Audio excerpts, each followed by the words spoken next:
Welcome to the Lo-Fi Pod. This is Alex and my co-host Luke. Hi. Today we are talking about Hades.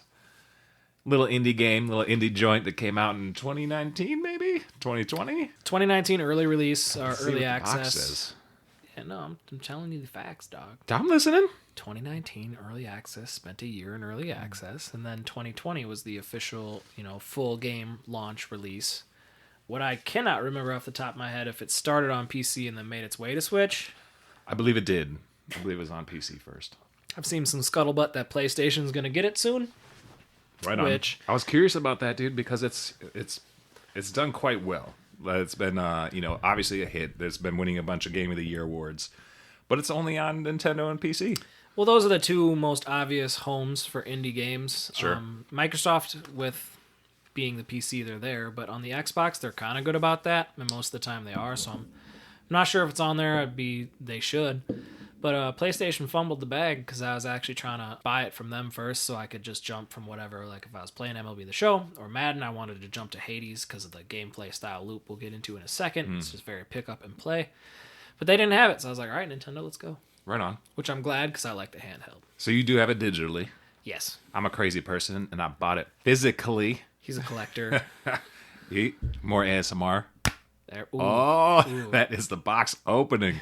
The cool thing about this, though, is it does come with a little Hades compendium, as well as, so this is the physical version of Hades. It comes with a digital download for the soundtrack, which is kind of cool.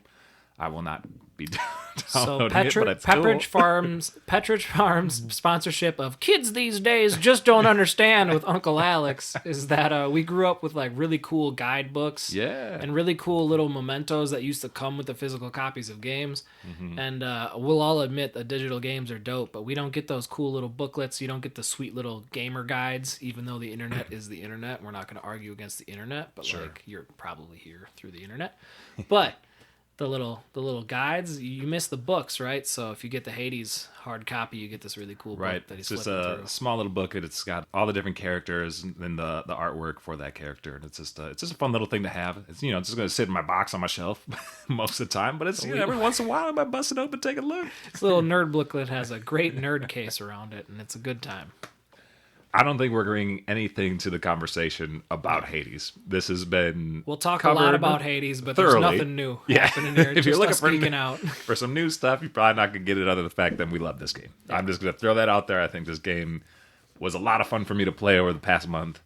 And I haven't beat it, right? I haven't rolled the credits. Lowercase G gamer over there. But I have taken down Hades 4 times. There we go. So I've got a few more to go, I assume. And but you have rolled the credits. Yeah, and first off, killing Dad is the way we like to call it around here. Beating Dad is the funnest part. We'll get into that in a second if you haven't played the game. But yeah, rolled end credits. Slightly more obsessed with you in this game. It was funny, at one point in time, you were not playing the game very often. You were like busy doing life stuff. And I was like, you're not allowed to get me addicted to crack cocaine and then be like sober and better than me. In my defense, I started 2 weeks prior to you. Yeah. You kind of drug your feet on picking this game up. I did, and I picked it up fast. And the game had so much about it on the internet and all the blog spots and the podcasts. And I always knew I was going to play it. And then for some reason, I was like, I'll get to it. And then you're like, we're playing it. And I was like, cool, awesome. I've been meaning to buy it. And then I did, and it was sweet. And that partially coincided with the fact that the physical copy had just dropped. So I decided that's how I wanted to buy mine. And I also have it on my Steam wish list or whatever, because there was a point there where because it has cross-saving ability, right? It does, yeah. So I do have a buddy that has played it on both. But closer to when it first came out, but he was suggesting I get it on Switch just because it is the type of game, per his words, that you just want to lay on the couch and do a run through. And I think there's a lot to that. I would like to try it on the computer, but I don't know if I need to anymore. It's a great game to play as you passively watch or listen to something else. Sure. So if your significant other is watching some TV, I'll watch that with you. Yeah. And you're just playing Hades the whole time. Or like sports ball. I've done that a little bit, but I'll be honest, I think it really has done a good job of pulling me in just by nature of how my life is right now. My wife is a nursing student, so she needs a lot of quiet to do her pretty intense studies. So I'll throw you're fist bumping when you win. You're like, But I'll play this game and I'll throw it. I typically, I would say 98% 94% of the time I've played this handheld. I just think it like presents itself super well to handheld gaming for the Switch. It's like a weird thing that maybe it's just me, but there's something about the buttons on the Joy-Con, and I use a grip. I throw that out there. Actually, I think you hooked it up. Yeah, we call it bra. But what I really like, and I've noticed with these buttons, it's really easy. Like when I've tried playing with a Pro controller, the buttons are all of a sudden too big and too spread out, and I'm like, it's fucking up my play style. Is what you're getting is that you do a dash into attack, and your finger basically slides one into. It's yeah, like you do a rolling mm-hmm. thing. I was gonna No, I feel that. I hate playing games in the car, so I play most of this on the TV, but I do play a decent chunk handheld. And when you're playing in the car on like a road trip, like I have a 3-hour ride to visit some in-laws that we do, and I don't usually end up actually playing the Switch like you think you would, but when you actually sit down and play a game in a moving car, it's like you don't really want to invest. Hades is not that. On the handheld, and just warp speed, and then I'm there. Sure. I had like 3-4 runs. Right on. And then I'm there. It was sweet. Before we get too deep, so we've been talking about this game a little bit, but what is Hades? What is it anyways? What is the rogue like versus rogue light, as in spelt it like Miller Lite, appreciate it. But what's a rogue light?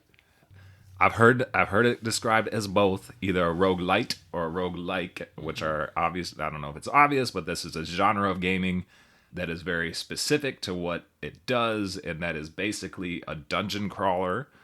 Each time you do a run, it's different, right? Yeah. And you die a lot. So when you Randomly, die, you start over. Generated. Right. Yep. So when you die, you go start over again, and it will be different than the last time because, as Luke just said, it's procedurally generated to be different every time. So each time you enter a room, it's going to have a different set of enemies. It's going to look different. The game itself... It's worth mentioning that they're inherently indie. Mm-hmm. The first AAA roguelike that we can know of is Returnal on the PlayStation 5, so conversation for another day when us layfolk, us normal people can get PlayStation 5s. Maybe we can talk about Returnal, but that would be like the first big budget game. It's usually a construct for smaller budget indie games, and the most famous, there's Rogue Legacy, which I think is... Given the name, I think they have a big thing to do. You've been playing a bunch, so you can mention a bunch of different types. But the most famous one I am familiar with is Enter the Gungeon. Mm-hmm. And once again, you die. It's like you go on a run. That's the best way to describe it. It's not like you're starting. It's like, no, you go on a run. You're expected to die. And the first time I ever picked up the game, Enter the Gungeon, my first roguelike, it feels like an arcade experience. Like, oh, I'm going to die. Like, this game's brutally hard. No one ever is actually going to win. But then you realize that each time you play the game, you usually get something that, one, you get better at the game yourself, so you understand different strategies, different things happening, different enemies, what to do against them. But also the game, usually it is definitely a roguelite feature where your character becomes more powerful with each run. Mm-hmm. So the first time you play it, you're not supposed to beat it. You're supposed to die. Sure. And then it's built into the gameplay. And the difference between a roguelike and a roguelite, and I could be wrong here, but my understanding is a roguelite is when... you get to keep some of the things that you've earned through your progression of the game, right? Okay. So instead of having a fresh restart, like in Enter the Gungeon you brought up, and this I'm actually not far enough into the Gungeon to know. I guess there are some things. I don't think you carry anything in, but you unlock stuff on the overworld that you run into on the actual runs. Right. Whereas this game, there is a blend. I kind of understand where you're going. Yeah. So when you are able to bring items or upgrades or whatever into your next run, I think that's when you enter the roguelite section of this genre. Mm-hmm. But again, I'm not an expert. I just like to play these games. But it's like a roguelike game, whatever you want to call it. Pick up and people play. are going to know you're pick up and play. And right. The deeper into it, it's not so much like when you first do a run in this game, you're like, that was a fun 10 minutes, and then by the end, you're like, that was a hearty 50-minute run. Yeah, for real. It's not a quick endeavor anymore. And you brought up Enter the Gungeon, and I think that game probably is the best example that I have. If you were going to put, apples to bananas here in a sense, that is probably the closest game that I've played to Hades in the way that it's set up, I would say. And some other games in this genre would be like Risk of Rain is another roguelike, but that's quite different because that is kind of a side scroller of sorts, but it's still procedurally generated. One, yeah. The original one, and then Risk of Rain 2 takes a lot of the same elements but makes it a third-person shooter, which is kind of cool. The Nuclear Throne, which is a PS game, I have it on the Vita. This is very similar to the Gungeon, but what's very interesting about Hades, though, is that it's not. I'm using it to compare to these other games, but it's very different than they are. And I kind of got into this. So Supergiant is the name of the developer behind Hades. And previous to Hades, their big breakthrough game was Bastion. And that game, I got a hold of it during Nintendo's indie game sale. So I've put in maybe a half hour or whatever just to see what it was all about. And then Transistor is another Supergiant game that I believe came out after Bastion to pretty good review. Like, people are excited about it, but it didn't have the same splash. But it has like a very cult following now. Then Pyre is another one that they did that has been quite successful, but that is only on PlayStation, I believe. So I haven't tried that one. Comparison. Supergiant's kind of like a pre-canceled Rhymesayers Entertainment.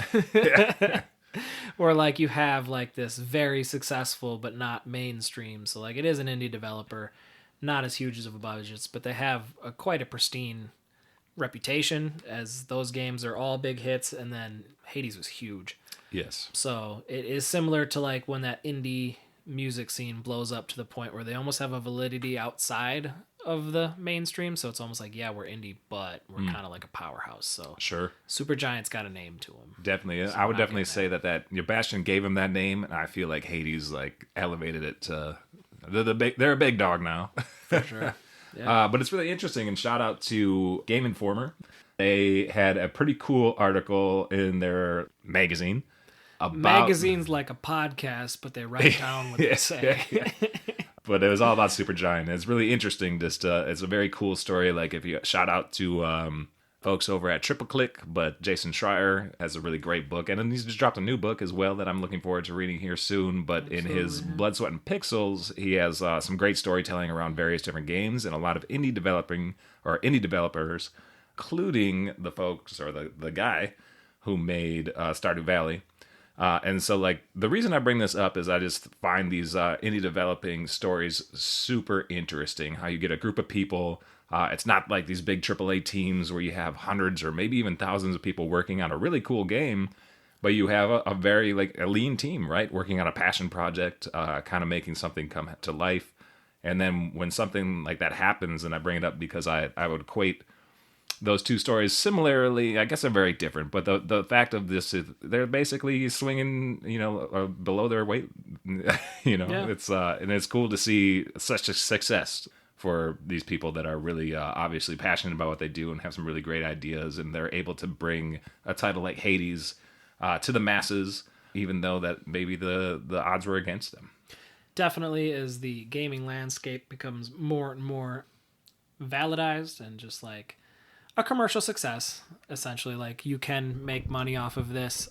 You get those big mega companies, your Ubisofts, your Activisions, and all those things, and then they take up a lot of the air in the room. Mm-hmm. But now there's a lot more air in general, and then you can kind of carve out these niche spaces. And then when we talked about Prince of Persia, that was like a big small game, because that's just like, there wasn't huge games when that game came out. And if there was huge games, it was from like Nintendo. Sega was just beginning then, right? Mm-hmm. So like the PC is usually the birthplace of these like indie games, because they can get their things on Steam or they can share it online and they don't have to go through the publishers. Like in the past, they wouldn't have had to like physically print on discs or make cartridges. So like, it's just this nice when the ecosystem is healthy enough is what I've been trying to get to. Sure. So when the ecosystem, you can cut out all the rambling leading up to the point, but the gaming ecosystem has become diverse and robust enough where you kind of have like almost like this middle class existence, right? Like, you have your true like super edgy. Well, first of all, we have the weird anime trash at the bottom of like, here's your favorite game with jiggly boobs and it's creepy. We have that on Steam, right? We can all acknowledge that those games are there and they're weird. But like, shouts out to you if you're buying them. I guess someone is.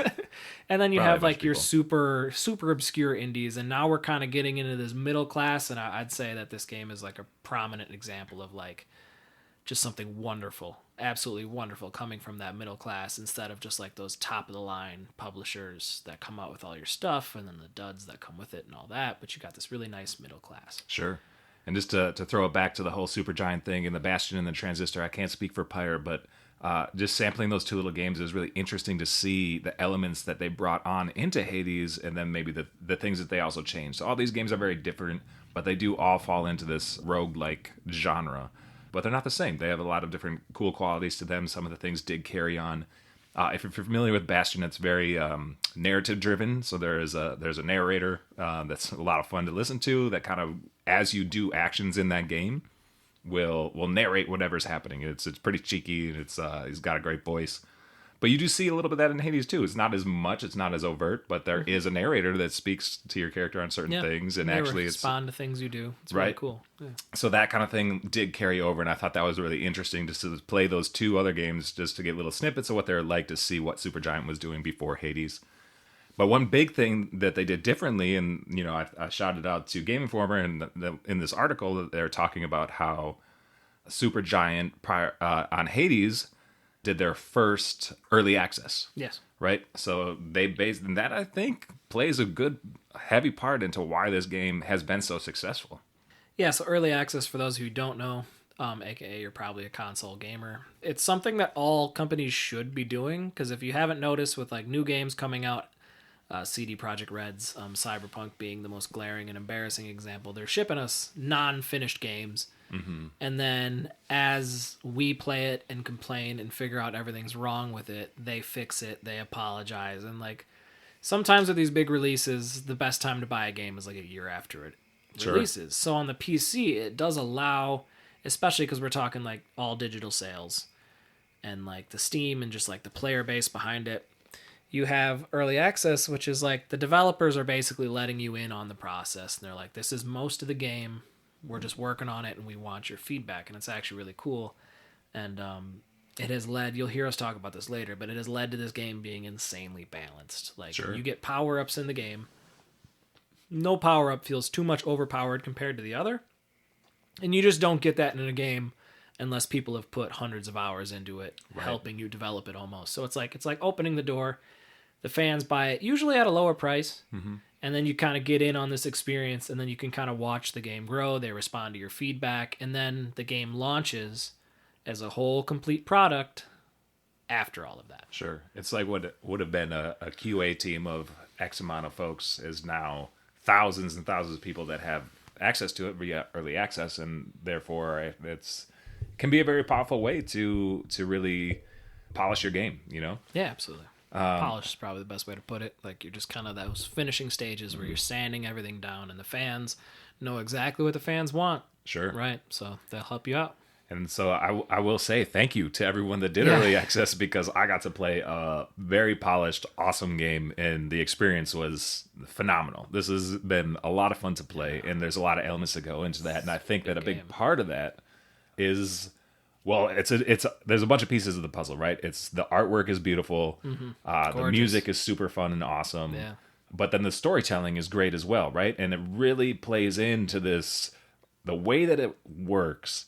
You couldn't do in a TV show or a movie or even like a regular like start to finish video game. Like it works really well with this roguelite format that we were kind of talking about earlier. Yeah.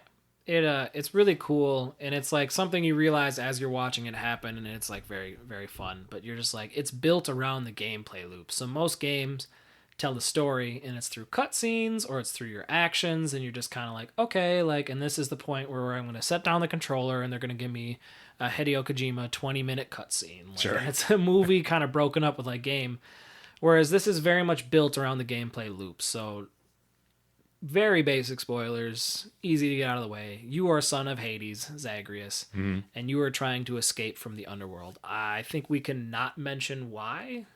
That much you can figure out because it's kind of fun in the beginning hours. Like we went into this talking about what we did and didn't want to spoil, and like unraveling different things in this game was like the most gratifying part.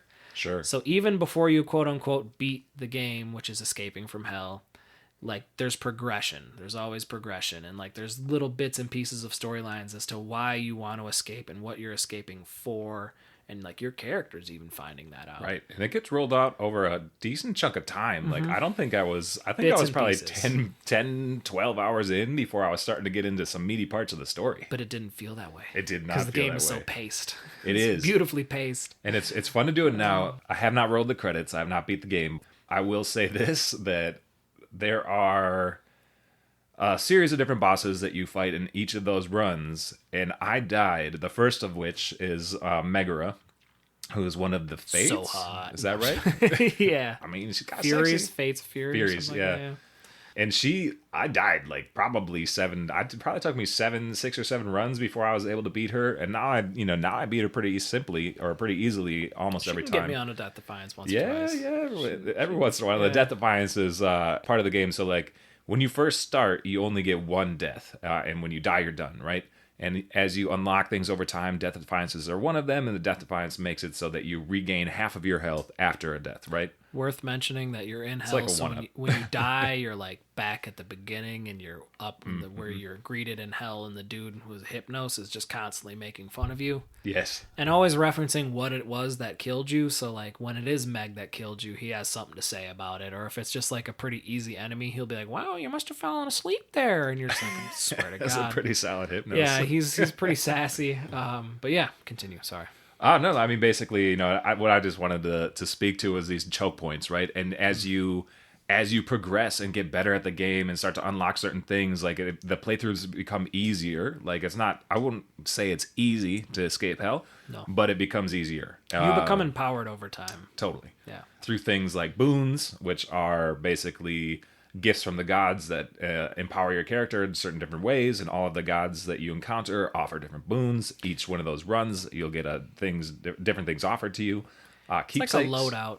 Yeah. So you should pause for a second there to clarify. It's like a loadout. So every time you start fresh. You pick your weapon. You unlock different weapons. You're always unlocking something in this game. Mm-hmm. We're not going to be able to perfectly explain all of that, but like you're always unlocking. You're always leveling up. It's very cool and it's very gratifying. And even when your run sucks, you'll be like, ugh, but you still can chip away at something else on the home world, so to speak.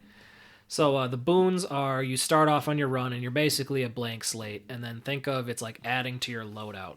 But it's always randomized. So you drop in and you're like, okay, who's the first god I'm gonna run into, or the first boon? And like, let's say it is Poseidon. Sure. And then you'll get to choose between 3 of Poseidon's boons, and it can be like, okay, every time you attack, you hit a little wave and it knocks your enemies back, like with the water, Poseidon, god of water, and the seas. Or like Zeus, it's like a really cool chain lightning attack. So eventually you get to a point pretty early on where like you can choose between 2 to 3 doors, and it's like, okay, you're gonna get a Poseidon boon in that room. You can get the hammer. Do you remember what the hammer's called? Shoot. So you have these boons. Think of them as like a loadout. They give you some sort of buff or empowerment or power up, however your gamer swag allows. And then you eventually clear a room full of baddies, obviously. Each level has a mini boss and its main boss. And then often after a while you're given the choice between 2 doors, and it's like, hey, here's 25 plus health on your total health, or maybe it's 100 coin, or it's one of your jewels, or some jewels. Hated gathering those. Or it's just like the different gods, so the different Greek gods in the pantheon on Olympus.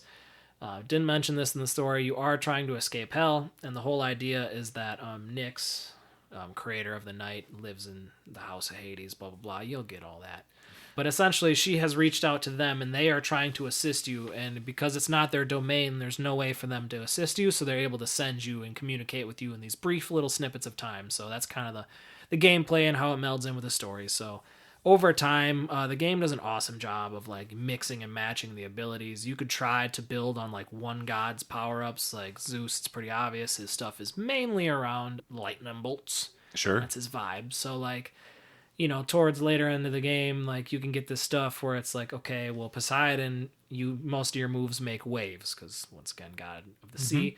And then there's even these duo power-ups where it's like the waves knock away your enemy and then a lightning bolt comes and hits him down. And like that's where the game gets fun because you're mixing and matching. And that's also an element of roguelike and lights we should have mentioned, is it's like you're always given these power-ups, but you're given some choice, but there is a random element to it. So in Enter the Gungeon, you have these chests, and you can get just the most god-awful gun that's a joke. Or you can get super powered. So Hades is more balanced and better in the way where you're always getting these bonuses, and they play into each other, and like a little bit of it is off. Your hands are off the wheel. Like you kind of just got to take what you get. Totally. And that is so probably half. So I put about 40-ish hours in, and it probably took me a solid 20 hours to be like, you know what? Like I actually am just going to roll with this instead of avoiding like like Aphrodite, for whatever reason, I was like, I wasn't into her boons at first. Didn't think they helped me that much. But then on my first like complete run through, my first escape, beating Dad, Aphrodite played a big part of my build because I just embraced some of the, some of the boons that she was offering.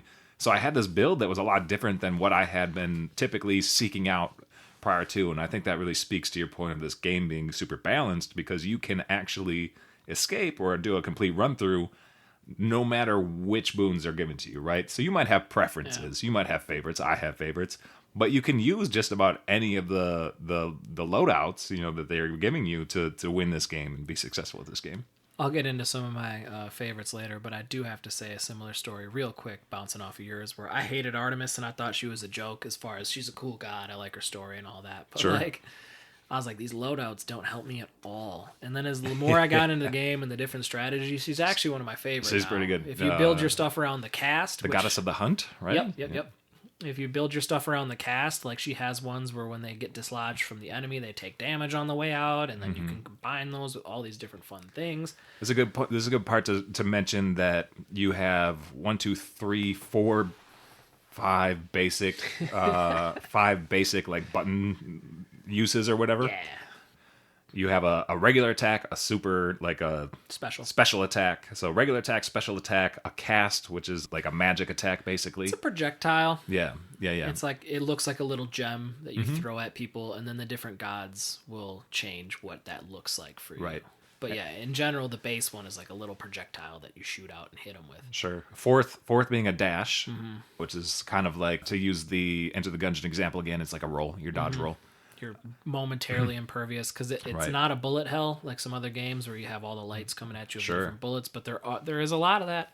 And a lot of chaos. On the subject of boons and gods, I used to not like Hermes either, but Hermes is really dope as well. Yeah. Because you can sometimes... That's exactly. Funny. They're like late game gods. There's like the early game gods and the late ones. Like when you're ready for the niche ones. But yeah, continue. So it's like, so you have that, and then the last like major button, well, I think the R button will open doors or grab an item or whatever, or unlock a box or whatever. Yeah. And then the other one would be R2 or whatever we call that on Switch. ZR, whatever they do that. Whatever they're trying to be talking about. Yeah. But that one will do, if you unlock it via a boon from a god, it basically is a special, right? So R2, like it's your call. Yeah. Oh, yeah. So you call on the god's power, whatever that may be, if you have taken that boon. Like once again, Zeus, there's lightning bolts everywhere, that type of thing. And they're all different. It's super fun. I don't know. I think it's worth stating that all of these characters are drawn beautifully. They have awesome personalities, and the voice acting that went into this is, I think it's super awesome. Like it's another polished gem conversation around indies, because it has like that hand-drawn indie art to it. Which you will see in Bastion and Transistor and probably Pyre, which I haven't played, but cool. It has that Supergiant vibe, and they've brought it into this game, and it just works so well in Hades, though. Yeah, and that little booklet we were kind of talking about that came with the physical copy on the Switch, like, you would want to show off those character models. They look really cool, right? So then even one of my favorite things to do on the early game is when I got to different levels. So you have, your different levels of hell. And when you stand by the ledge, it'll overlook to the little hand drawn with a little bit of motion to it. And it's like super cool landscapes and just gorgeous. So like all those little fine details. And then the voice acting. Anytime a video game podcast has ever talked about mocap or voice action, I just don't care. But this game, when Zagreus, the main character, son of Hades, who's trying to escape from hell, when he is interacting with people, he is so charming. Sure. No, totally. You want him to date your daughter. I swear. He's just the nicest man. No, he has like just the calmest voice. He's like overly sweet to people. Like even when he can be a little angsty and a little cheeky sometimes as well. A little cheeky as well, but it's almost in that little nice little cheeky wink with it too. Sure. Like I know I'm doing this, but like he's a great protagonist. He's super fun to play 100%. As. Like you very much vibe with his character, because I don't know about you, but whenever they give you choices in games as to are you going to be a dick or are you going to save the person, I'm always like, ugh.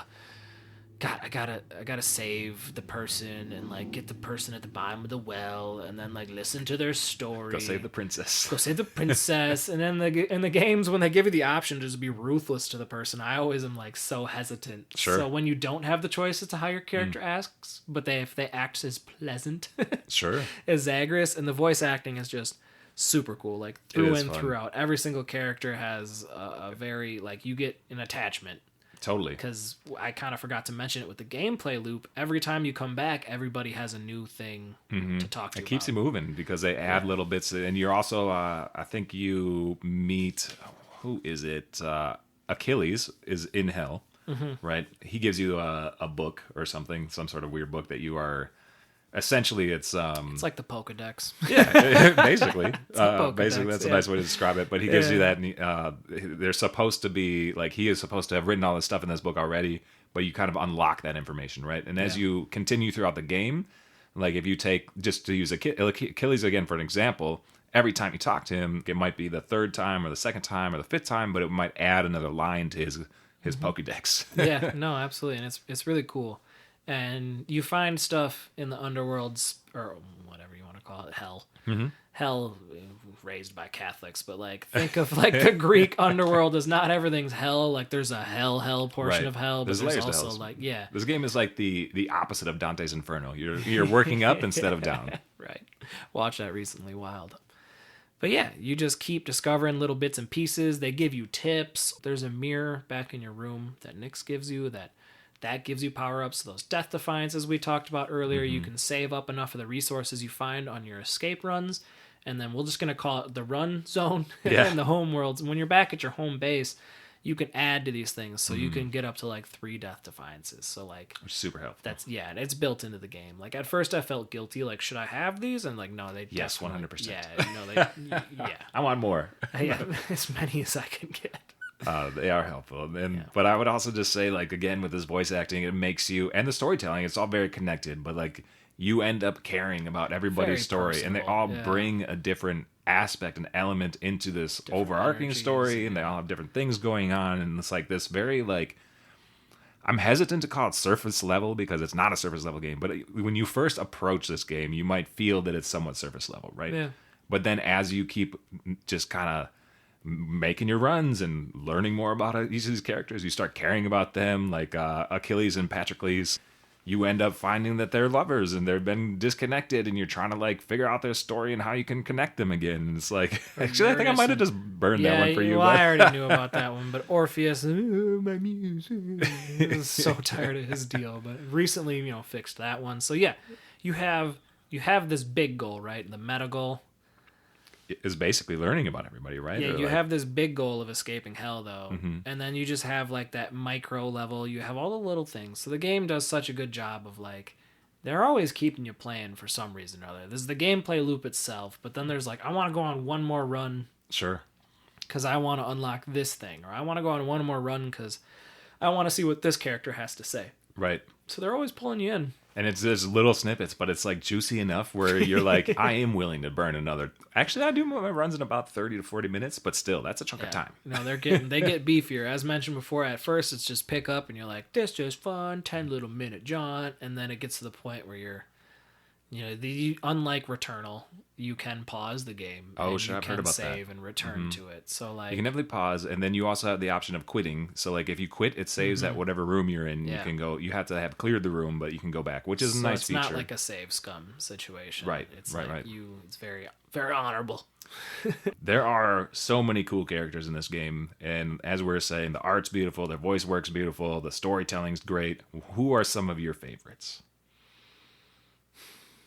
Right off the bat, Sisyphus, always just loved. He's just so jolly to see you. He's pushing up a boulder for all of eternity, and he's like, I wasn't a good guy in my life, but it's always like, he's just so happy. Skelly, I'm a big Skelly fan. Have you unlocked the, Skelly's final endgame thing? No, you can kill him or something, but he calls you Boyo, and that's always just kind of funny. And then Zagreus, it's such an easy answer. Sure, of course. Zagreus, so charming, so cool. It's a cop-out, but, everybody but Thanatos, and even Thanatos a little bit. Thanatos? Yeah, he's just so edgy all the time. So he's like, Zagreus, you're leaving us. Bah. Sure. And he's just so... Are they brothers? They're like some weird brother connection, right? This is some Greek mythology stuff. Yeah. It's complicated. I don't know what's going on all the time. But how about you? Oh man, I like them all. Like that's like an easy answer, right? But they all just cowardly said, yeah, for sure. But I will say that I agree with you that Skelly is like kind of fun. He's just like this dumb little punching bag thing that helps you like figure out what things your weapons can do before you start a run. But he over time becomes a little more interesting, and he just has some good jokes. I have to say Dionysus, like the voice actor for Dionysus, he's just like this chummy, like he's the god Australian of partying. or something. He's the god of partying. So like, and they nailed it. It was going to be a good time, right? And they nailed it. Just the things he says, like what is it? He always calls Zagreus like I don't know, mates or whatever. Like he has Aussie vibes to him, right? Yeah, for some reason. But he's fun. He's just like I don't know. I really like and I actually do like his boons as well. So that's a plus. You get to pet the dog. Yes, Cerberus the dogs. I mean, like it's cool. The 3-headed dogs, and it's fun because like Hades treats him like I treat my dog. You know, like it's his actual dog. Like he loves the thing. Yeah, Hades is cool. Funny too. Hades is like the dad you want the approval of, but can't. You're like, God, he's such a dick. And then Achilles is like the paternal father you do get. Yeah. He's like very calm and like mentored Zagreus, and Zagreus clearly looks up to him in such a positive way, and he helps you out. So I like that too. I would have to say for some other characters, I think Meg was a strong like first boss to meet. I think that her like there's this crazy like sexual tension between her and Zagreus right away that I picked up on. You said you didn't for a while, but you said it's there. The internet screamed it at me first. Yeah, yeah, for sure. But it's interesting, you know, and I think like so it's because you don't get too much, and then there's these layers, and then it's over time you end up caring more about these characters. But you're beating the same boss every time, so yes. There's different dialogue every time. So like even the relationship of like how you're fighting them is really funny, which I'll bring up. Asterius, the bull, the Minotaur. Like, yeah, I was gonna say him too. He always calls you little one. Yeah, it's almost like I like him. I'm interested to see because I haven't rolled the credits yet, and even once you do that, I know that there's still more to like. Yeah, I'm pretty sure you can keep digging into these characters like arcs and everything. But Asterius is this bull. It's a minotaur, right? Mm-hmm. And for whatever reason, like over the course of the game, like I'm like, is he gonna be? They're like best buds. He has a lot of respect to you. It's funny because he fights with Theseus, Greek king. Don't know the whole story, but such a boner. Yeah, such a boner. Such a like an 80s jock boner of a boss. And then so it's just really nice played off where he's just like, oh, this idiot has entered the arena to fight us. And then Asterius is just like, he is an honorable foe. Please stop taking him so lightly. And you can fight him as a mini boss prior to that fight. You have to all the time, and it's it doesn't always happen. No, it doesn't, but you do it a bunch. It does happen a lot. Actually, I will say, there's one time where he's like, "This is so much fun," and then Zagreus is like, "Is this is fun to you? Is there nothing better to do?" And he goes, that might have something to do with it. And then you just start fighting. It's great. Sure. But yeah, love the characters. That's like kind of the fun part of the game of they don't give you too much at once. Mm-hmm. I feel like a lot of games, they empower you with all the freedoms at once now. Sure. Like the exact opposite would be like Breath of the Wild. They're just like, have fun. Here's everything. Right. Whereas like, that's an amazing game, obviously. But like, this is cool because they just dole out little bits of stimuli for you. You get your little serotonin drop in a different way each and every time. So there's always like, I have, capital G gamer on this one. I got the end credits already, and it's cool. I'm going to keep playing, like, because there's little things I still want to figure out and unlock about the world. So there's just so much. So. Yeah, so this game, it's interesting, right? So, like, you have all these characters who we're talking about, and you also have a set of different weapons you unlock over time. I think there's 5 weapons. And they're all very different. And you do get them pretty quick, yeah. And they're all super different, which has been really fun. And actually, the game does a really good job of getting you to... At first, to be honest, I figured out that I liked Varatha, which is the Eternal Spear or whatever. So there's a spear, and I played pretty well, and it lent itself to my play style. So I really enjoyed that. But then I started to realize... for whatever reason, I didn't realize at first, just running too fast, whatever, but you can, what is the stuff basically you get a bonus if you choose the weapon that they're encouraging you to choose? Bloodthirst, yes. So when you're looking at your gallery of weapons to choose, you have the 5 there, and there's like a glowing, and there's a bloodthirst. So the easiest way to describe it is just the in-game currency as far as how you upgrade stuff. You get 20% more of that, and it's just one of the ways this game gently pushes you to try the different play styles and not just get stuck on one. So that's a huge one. And then the different unlockables you get for beating each boss at each stage of the game, you get those per weapon. Yep. So, like, if you're only playing as the spear, you're not getting the different unlockables like the diamonds and the Titan's blood. And, like, so the game does, once again, the balance. The balance is crazy. They're pushing you. So I actually also loved the spear first. But I stayed super true to the bloodthirst. I always really tried to... Which I moved to that strategy as well. I always tried to keep it there.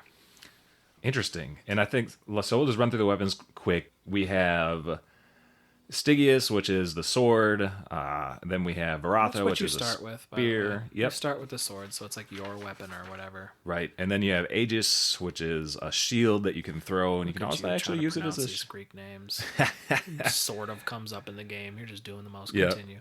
Coronact, which is a bow and arrow. And then you have Malifon, which is basically like a set of like boxing gloves / claws with like chains on them. Yeah, depending on the build that you have going with it, which I think is also interesting. So like the look of all these guns changes as you like weapons, change. But there is and so the last one we'll just get to that is Exograph, which is the adamant rail, which is basically a gun. Which at first I was very triggered by. I know, I remember it. I was like, because that's the last weapon. Whack. I unlocked it before you, and I was like, just wait till you get this thing because it's pretty powerful.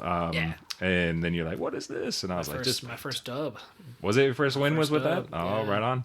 My first win was with the spear. So it was my first. It was the weapon that I enjoyed playing with the most. But then I went into that same strategy of doing the bloodthirst, whatever the game was kind of nudging me to use. But then I started to get really good with the gloves of Malfon or whatever they're called, the claw deals that we're talking about. And that's actually like those subject themselves perfectly to my play style. Like I go in there as a crazy tank. Like I like close combat, going around dashing super fast. And those gloves are perfect. And I thought I was going to get my first win with the gloves. Did you like the shield? I'm like the only person who likes the shield.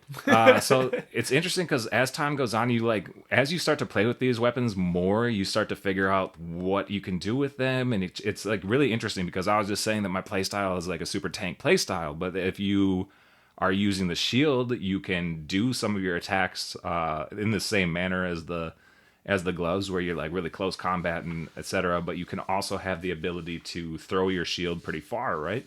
So that like Captain America style, right. Then you can start playing around with like, well, maybe I'll stay on this side of a river and like the enemy can't get me, and I'll hit him with my shield, that type of thing. It's really interesting. And then you have like, I'm terrible with the bow and arrow, but like if I had the patience for it, maybe I'd be okay with it. But like if I was good at like just posting up and trying to hit people from afar, but that's just not how I play. The bow, I remember to now, it's the Daedalus hammer. Oh, yeah. So the Daedalus hammer is similar to a boon, except for it gives you like a modification to your weapon. So the bow, if you just hold attack, instead of having to draw it back, when you just get the steady fire, never have to reload, just boom, boom. That's kind of nice. Boom. That makes it way different. That just makes it the same as the Exograph, the gun. Except for you don't have to reload. That's and then nice. And then with you unlock different stuff about the weapons over time, and just kind of think of it as like variants. Like you can upgrade its general ability, like its base, but you unlock different variants. So like the way you throw your shield might work different. Right on. And like the way the gun fires might work different. So there's just different stuff like that. So I would have to look it up, but I have 2 wins with the fists, 1 win with the spear, and I can't remember what my other one is with. So do you have to this day, are you just pretty balanced, or do you have a clear favorite? Those fists, for sure.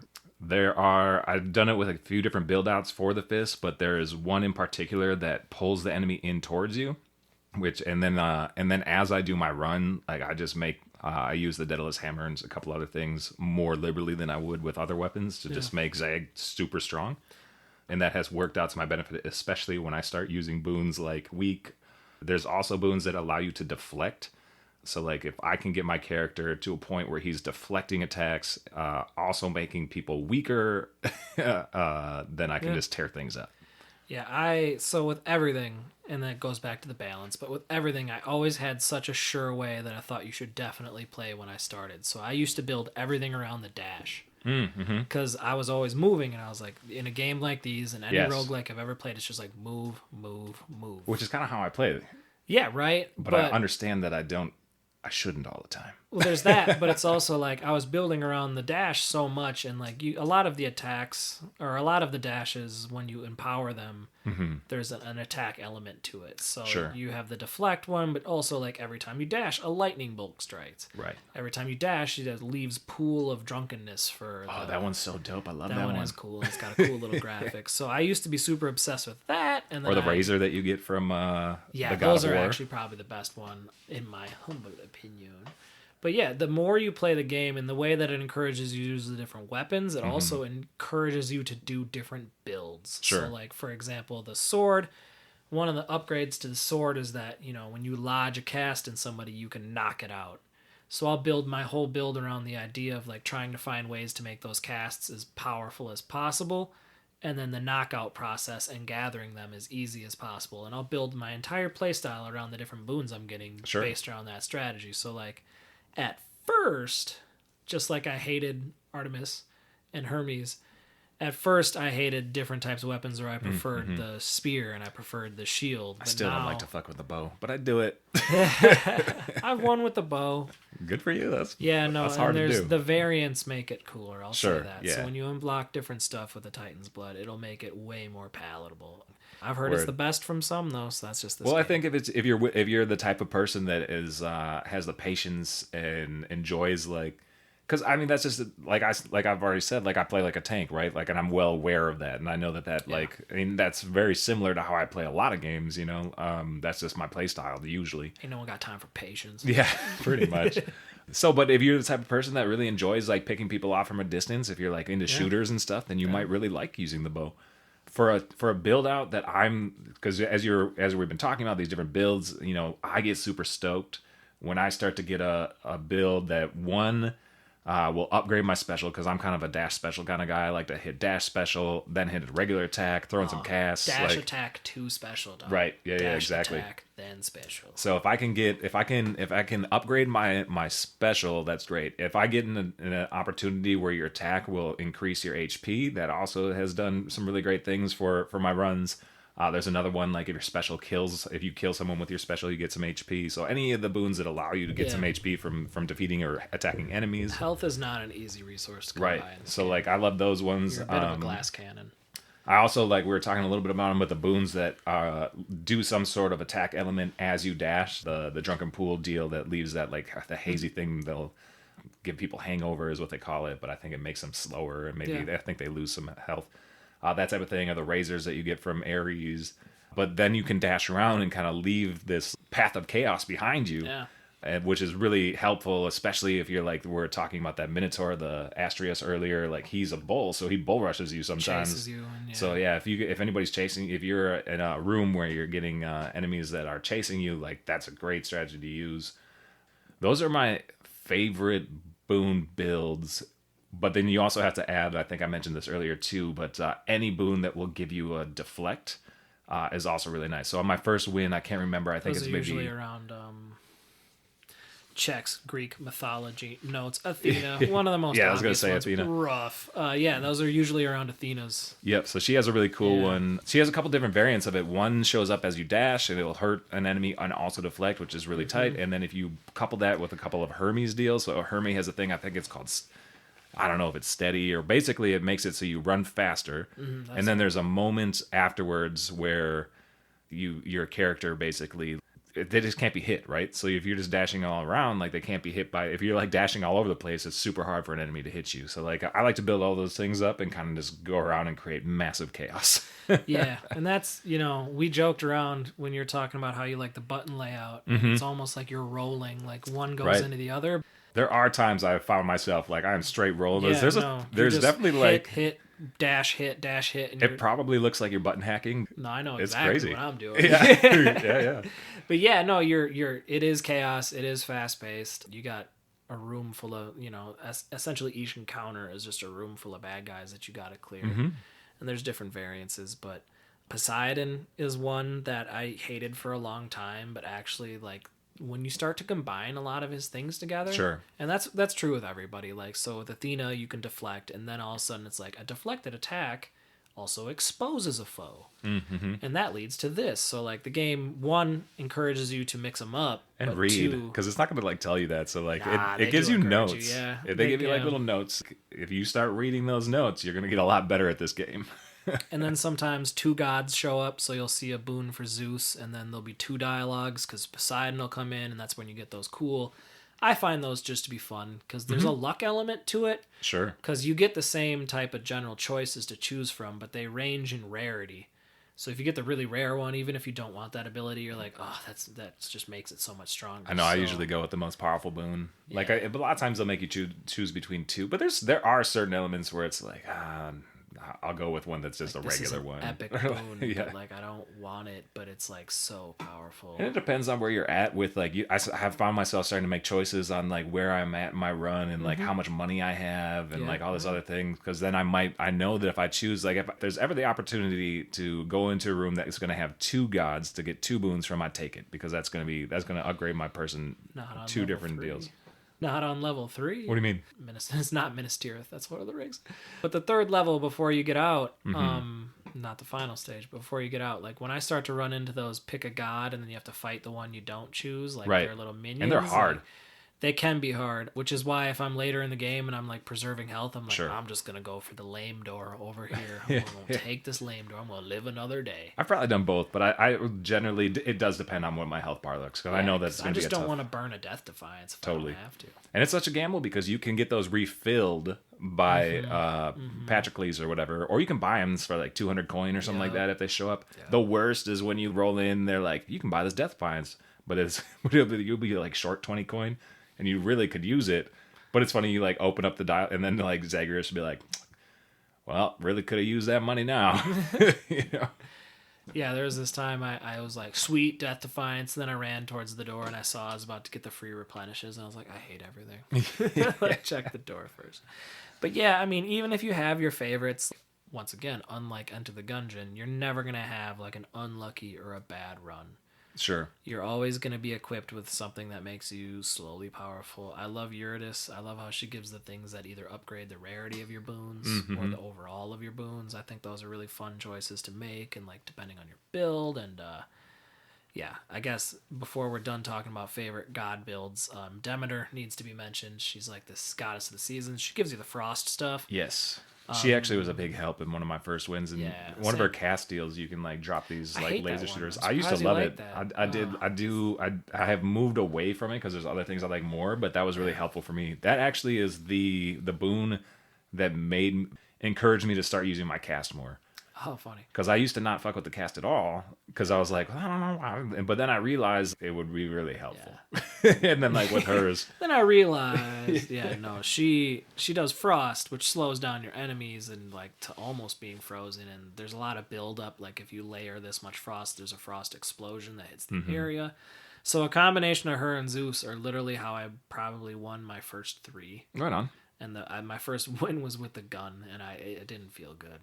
After complaining about the gun, I was like, I can't believe I've got a homie that only plays with the gun. He loves it. Yep. Well, if you can stand away from Hades, I mean, Dad, you gotta stay away from Dad. So if you can get some separation from him, the guns. And I'm not at a point in this game, but like my buddy Tyler who plays, he had me do a quick little run through at his house when I was over there.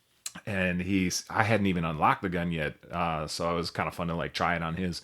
But he's progressed so far in the game that, because you can go in and you can tweak all your weapons before you start a run too. So like basically it was like unlimited ammo. I was able to right off the bat shoot 3 of the like grenade things. Yeah, all that type of stuff. So like it's when it's powered up, it's powered up. That's with all the weapons, but like it's pretty gnarly. The only thing that we've been talking a lot about the boons, the different weapons. There's so many little baby layers to this game that I horrify that if you haven't played the game, you're like, so there's what are they talking about? What the heck? There's too much. Weapons that do these 5 things that you build upon, but yeah, there's keepsakes, which the keepsakes is what I wanted to say. Yeah. What's like a comparison in a game where it's like it's a power up based on like it's like in a game if you wear a pair of earrings, you get this much, and you get 1 pin. It's like a pin. Sure. So if you're thinking of Hollow Knight fans out there, how you can only select 1 pin or a certain pin slots, like in this you choose 1 for your run. I'm trying to think of another game, but I can't off the top of my head right now. It's kind of like how it's the only part of your loadout you can control, I think is the best way to put it. And I think early on is super helpful too, because one of them you get you get these from the different characters by giving them gifts. Man, this game is so deep. There's just so many elements. I'm like, dang, we've been talking so much about this. And then this, that. But I will say the two that were most beneficial to me, and I mess with them all because I'm a weirdo and I want to upgrade them all. Yeah, that's another piece of it, is you slowly upgrade them by clearing rooms. They call it encounters. And it makes the keepsake stronger over time. The game's always pushing you to keep playing. Totally. It's a delightfully addicting game. Totally. But one really strong one is from Skelly. It's like a tooth, maybe even Skelly's tooth, probably Skelly's tooth. But anyways, that gives you an extra death defiance. I think it's only 25% of a reload on your health when you use it, but nonetheless, it's nice. Cerberus gives you another one. I think it's his leash or collar or whatever. Yeah, it gives you health. Yeah, and that one gives you an extra 50 health. That was a game changer for me when I was first starting to play this game. That extra 50, I was like, whoo-wee. Yeah, his was early on. I used it all the time because in that mirror I briefly mentioned, in the 50 million things we've mentioned you can do on your little home area. On the mirror, you can increase your base loadout. Mm-hmm. So like you can start with way more health. So when you first start, I want to say you start with like 50 health. Yeah, it's low. And yeah, so you get wrecked. And then do so when you can break the pots to get little health tokens. Yeah. That's nice. Yeah. Real quick with Scully. There's a lot of mystery around his character. Like he won't tell you who sent him. Right. He's there to train you and your weapons. So when you switch between your weapons, you can see what your new abilities are. And he's just a training dummy, like in any game.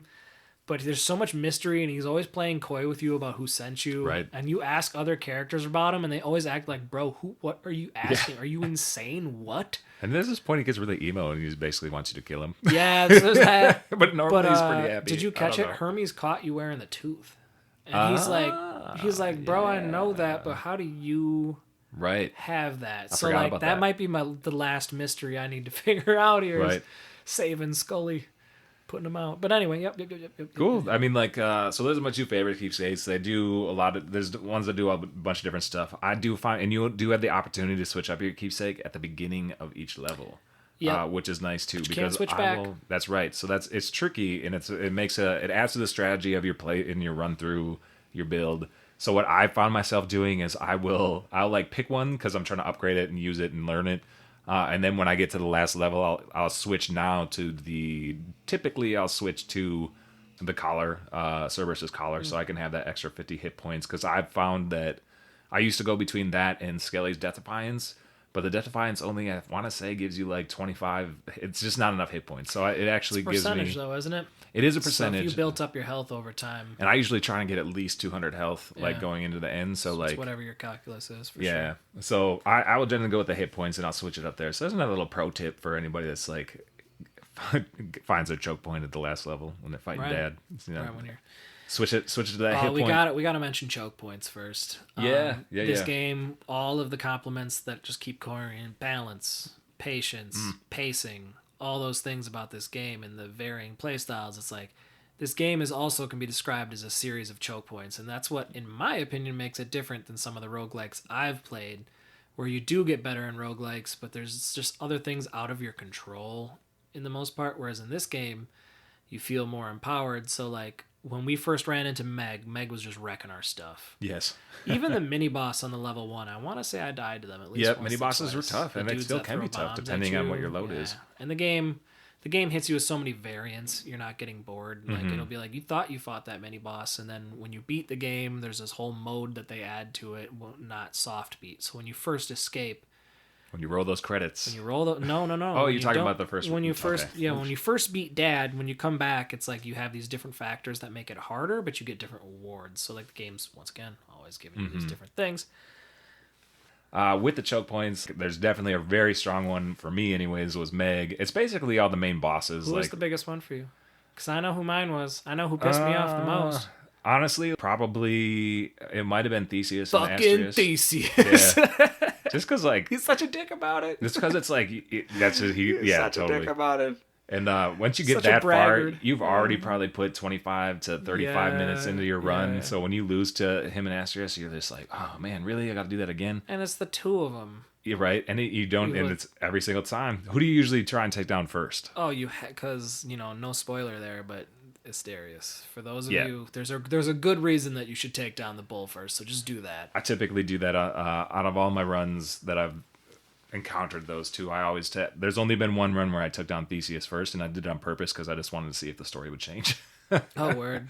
No, but it's almost always beneficial to be on Asterius. Totally. But yeah, I mean, as we wrap up our thoughts, we had a brief conversation before this where I opened up saying that like this game has been more meaningful and rewarding in 60 hours to 65, and then I'll definitely tack on some more. I've seen generally I creep on other people's playthrough stuff, like both on Steam and Nintendo. I love that feature. I do the same. I don't think I've seen anybody who plays this game that's under 60 to 80 hours. I think it hooks you into it. I don't think like you know. We'll see with you.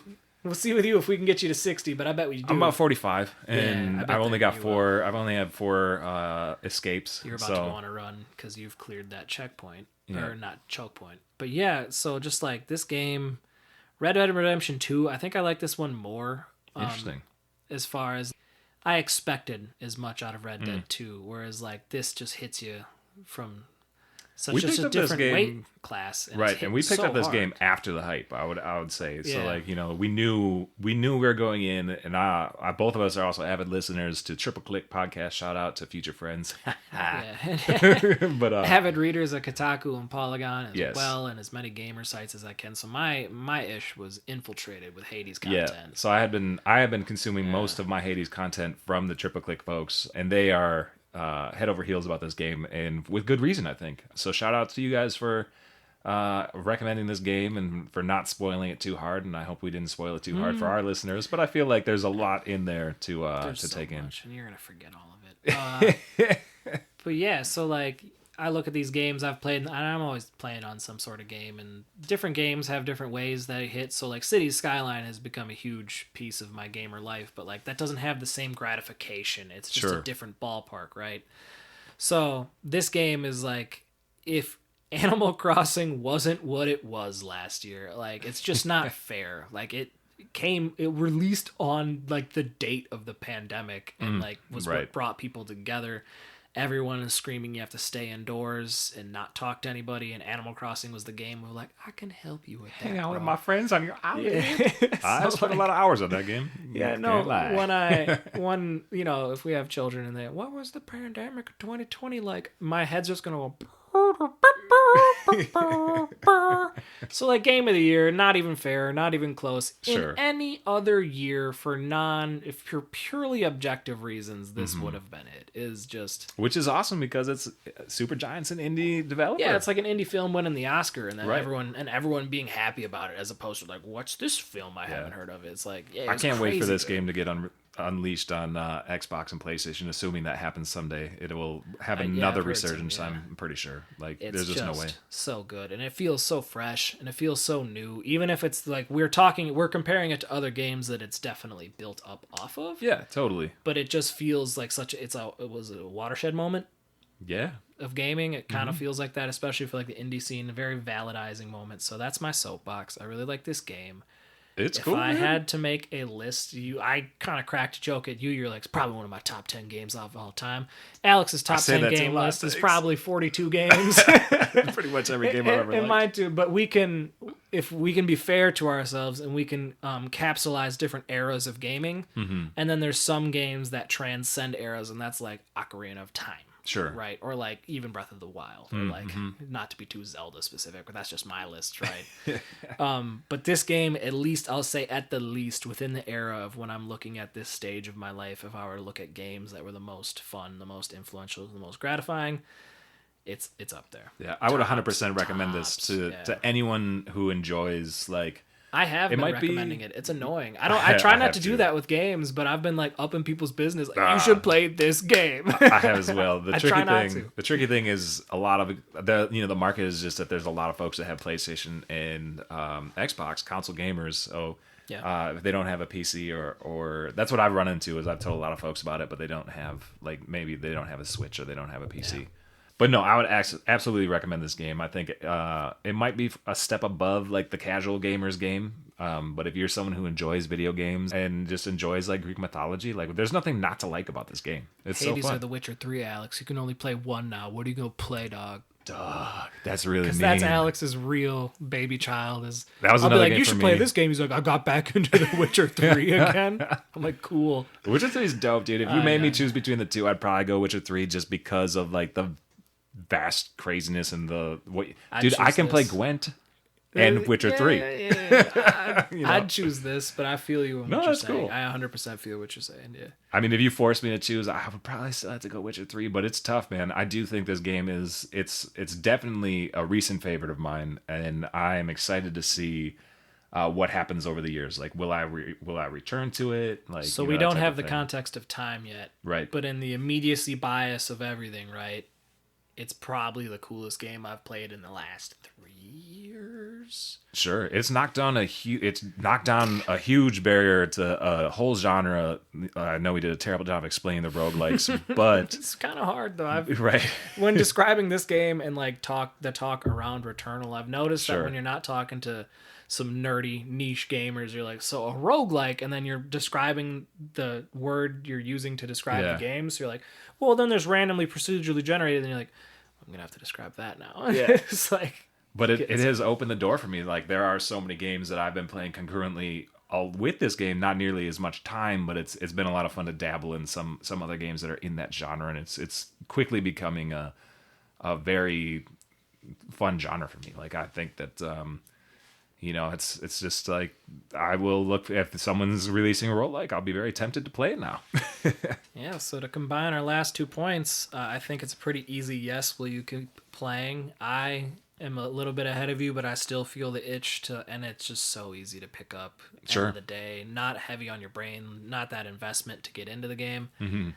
And then, yeah.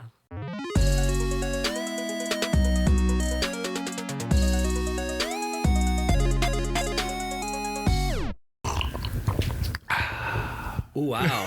It's a bubbly commercial. Get the can open. We are recording now. All right, so this week's cease and desist, nobody asked for this.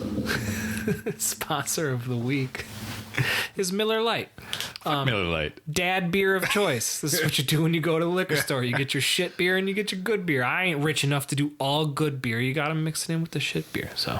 I guess. Garage beer of choice. It tastes like slightly better than the other ones. Miller Lite, I like the can. Miller Lite. I like the can, though. The original. The original light. They spell light different to be That's edgy. True. I mean, come on. So you get your 12-pack of your fancy stuff, your dad beer extraordinaire, your hoppy stuff that you drink. And then you get your garage beer. You need a side of garage beer at all times. That's all. I can't hate too much, because if I was truly going to pick a dirty beer, it'd probably be Natty Light. No, BL Smoothies.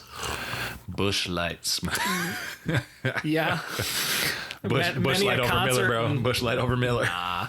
If you're really about the garage beer lifestyle. Cabin beer. Right. But that's like a visitor to the cabin. If you live at the cabin, it's Miller Lite, my dude.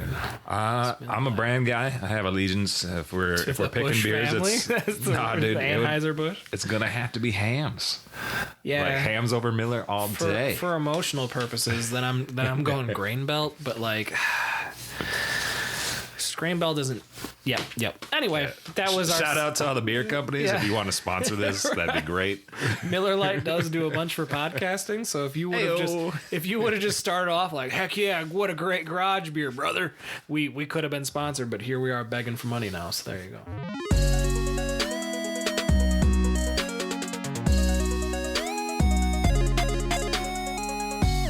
What else are you playing on the side? What am I playing on the side? You go first. We're just going to clear out for old man rant. Bought MLB The Show. We have a fun history of MLB The Show together because we're a PlayStation. We were a PlayStation family. We'll see about the 5. But up until that point, we've been a PlayStation family since the 2.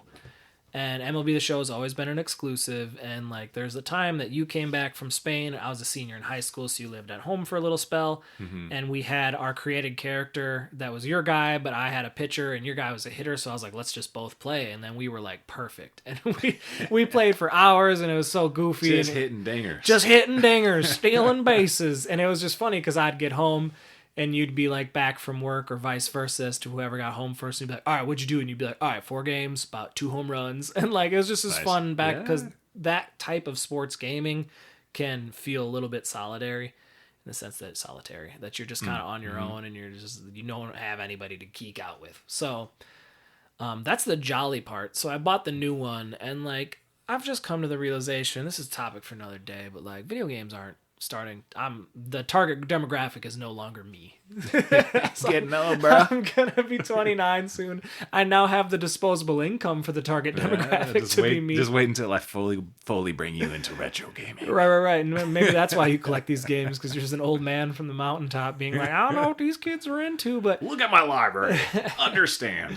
My complaint here is generally that like the things that I've gotten really annoyed with in sports games, they're doubling down on, and they're just doing more and more. So it's like that ultimate. Is it monetization, or is there clearly a so group there's of people that like an it? intense, clear monetization tied into the gameplay. So it's like your ultimate team. So you like unpack packs of players that you can earn, technically.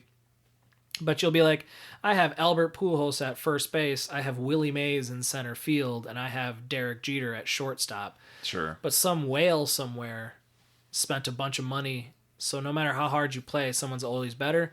And now it's kind of tied in, so you can upgrade your characters overall, but now that you can bring your made character into those online modes... Oh, you can? Okay. That changes the way you can upgrade your character, because they don't want you to have super overpowered characters. And this is happening, this started in 2K, because 2K has such a lively basketball like scene with these ultimate teams and with these like different modes where people like to play as their players on these modes. But that made it where in 2K, like, okay, now you have to pick a player archetype. So you have to play like one style of play, which is kind of cool for those modes. But in my career mode, I want to be an overpowered Mike Trout god, right? Yeah. Like I want to throw the ball 100 miles per hour and have filthy break on my breaking pitches. I don't want to choose between the two, so they cap you out. Is the long story I'm getting at, is they cap you at certain abilities and you have to pick, and like I'm just becoming increasingly frustrated with the direction they're going, but I'm still buying it. So like, great protest me. Yeah. Great protest on day of release. Well, it is tough because I mean they may be incremental, but like the graphic updates that they make and like the quality of life updates, I assume, and some the other gameplay is things. sick, right, for all these games, and like I've been But it's playing... the Madden problem, right? So it's like, you know, like back when I was playing a lot of Madden PlayStation, like early on, you know, you play it, and then the next year they drop a new one, and you're like, well, I guess I'll buy it because you get the new rosters, which is ridiculous. But, you know, in a 5-year gap, there's major changes, and that makes sense. But Right, but then now that gamers want so much, different game modes get attention over other game modes. So Madden, just recently, due to fan outcry, has finally started to re-update the mode I care most about, which is franchise mode. They've been putting everything into the Ultimate Team stuff. So once again, I'm just an old man from the mountaintop. Back in my day, it was all about building up a team and managing your salary cap and just the nerdy stuff I like in those games. The games are clearly not being built for me, and they're giving less and less time into the sections of the game I like. So it's just kind of this interesting moment where like gaming has grown so much, and I've grown up alongside so but much like of the niche gaming things landscape. that you, or the things that you like about the games, maybe becoming more niche than like you're casual, or not even casual, but you're like avid player of and like, you know, show, teenage Madden, kids whatever. probably love that type of stuff. And like my buddy Kev loves Ultimate Team, and he says I'm just a grumpy old man that don't like change, and that I should try it out. And I was like, no. So, see, but for me, like if I haven't played a Madden or a show, MLB The Show, or even 2K for 2Ks, I've played more recently than those other ones. But I purely go into those games for Dynasty mode, basically, where you are, you know, that's like that. That's what I enjoy. so you'd be out. Right. So that's me.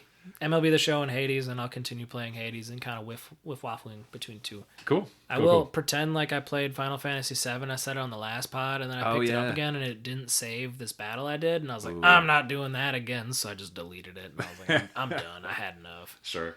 Hate that. What am I playing, man? I'm playing, per usual, like I'm kind of jumping all over the place. I've been putting the most time into Hades, obviously. outside of that, I've been getting slightly better and having longer bursts and getting further and Enter the Gungeon, which is super similar I'm glad to Hades. You're picking that one up. I tried to get you on. I tried to put you on a few years ago. Yeah. Like, I don't know about this newfangled gameplay style. Right. So I mean, that was part of. I think actually I downloaded it on Game Pass on the PC, and that was I know you had been singing its praises for a long time, and it was just there. So I was like, I'm gonna try this. I liked it so much that I was like, I need to get this on my Switch. Such a Switch game. Yeah. So it's been great on the Switch. So I've been playing that. Probably the most outside of Hades, but they're both very similar. So it's interesting. Like it's like, do I want Hades? Do I want Enter the Gungeon? Right. So I go back and forth between those two. I've also been enjoying Risk of Rain 1. Risk of Rain 2 is tight because I bought that physical as well, so that when you pop that into the Switch, both of them pop up. So like I'll dabble in both, but I'm a little better at one, so like I prefer it. We should link up for 2 sometime. Yeah, Give me the motivation to play again. Right on. Yeah. Outside of that, the Castlevania Anniversary Collection. So I have never played through a full Castlevania game, but I've dabbled in a lot of them. So like I've been firing that up and playing some of the different Castlevanias. Season 4 dropped on the 13th. Oh yeah, that's right. Yeah, no, I watched episode 1 last night. Yeah. Right on. Cool. Sick. That has been a cool series. I'm looking forward to rewatch watching from the beginning though. I'm not gonna, but I was like, oh, how do these characters? Interesting. What's going on? Oh yeah. So that's what YouTube's for, bro. You got to just look a little synopsis or whatever. Right. Outside of that, I picked up a Retroid Pocket 2, which is a Chinese emulator device that I had imported from China.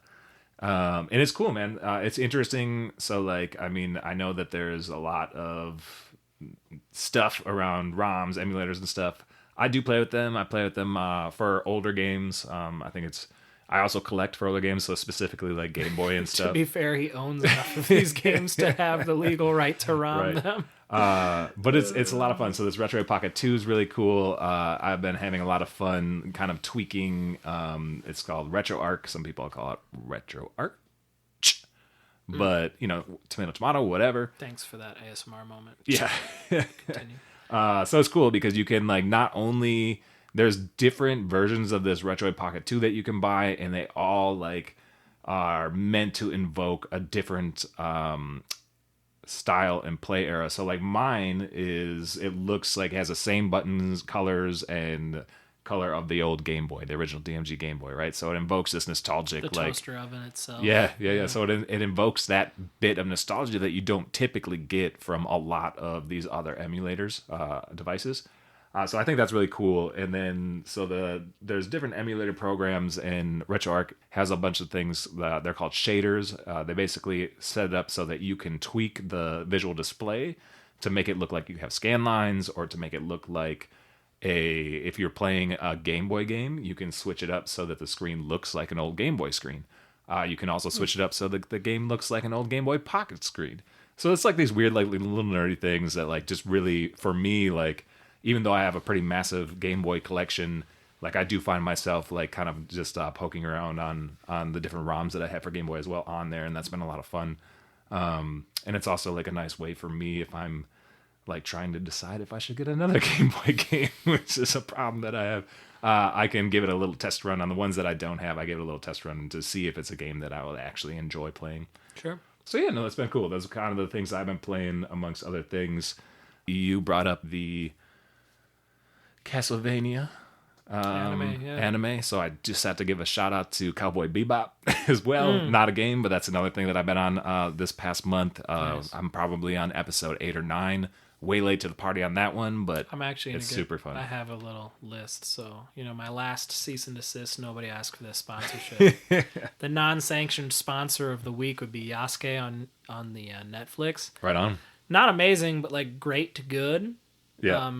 Black Samurai, Japan, based on a real historical figure, but also taken in some very non-real, mystic ways. But I think what you would like the most is that Flying Lotus is the producer. That's cool. And the theme song has Flying Lotus. Produces the music, or is also a producer of the show?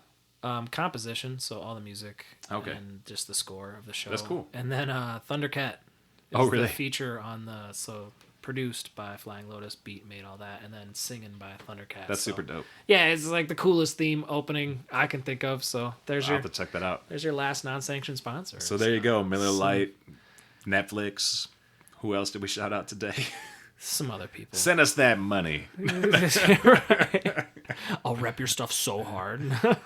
We're going to get an email. Take down your podcast. Like, I like how the one guy was real appreciative of our garage beer vibe, but the other guy acting like he's above us is the problem. And I'd be like, no, you should see the neighborhood he lives in. Alex basically has a twisty mustache out here with windbreakers on all the time. I don't know what's going on. Yeah, and with that, this has been fun, dude.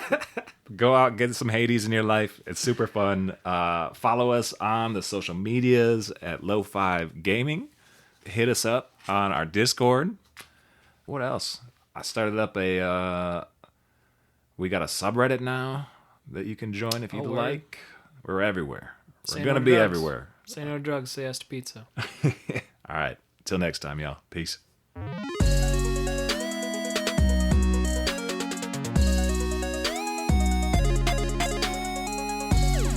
Lo5 Gaming is a Studio Lo5 production. Our theme music was produced by AJ Norman, and our show art was designed by Studio Dayjob. We're an independent podcast and would love if you supported us by listening, subscribing, and sharing us with your friends. Visit us at lo5gaming.com.